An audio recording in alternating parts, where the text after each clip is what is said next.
Hello everybody, here I am with a startup for a medium-sized neighborhood park. Just turning water into the irrigation. And what I'll wind up doing, come to the location where the water's turned into it, and slowly introduce a little bit of water. And let it take some time for it to fill. I usually go back to the meter. This one is in the same location, on a little more, and check to see how quickly it's filling.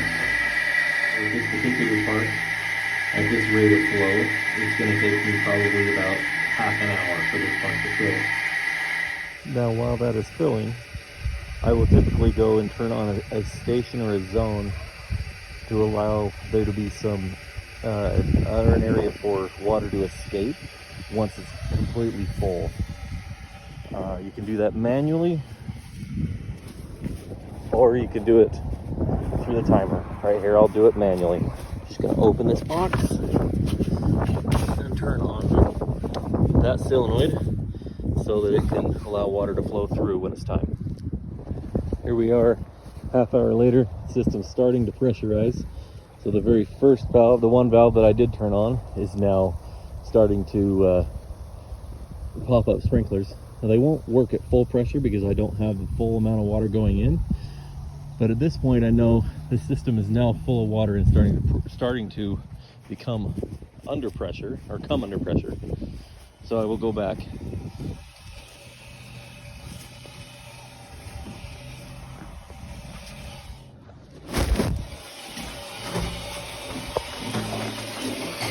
And start sending more water in to pressurize.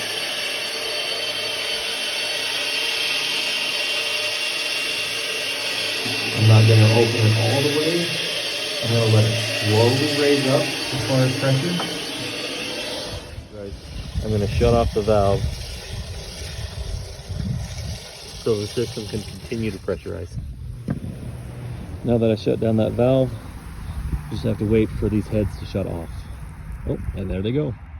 Now that I know the system is fully pressurized, I'm going to open it all the way so that it's ready when we need to irrigate. Check out sprinklersystemcalculator.com to see more of my work. Thank you for listening.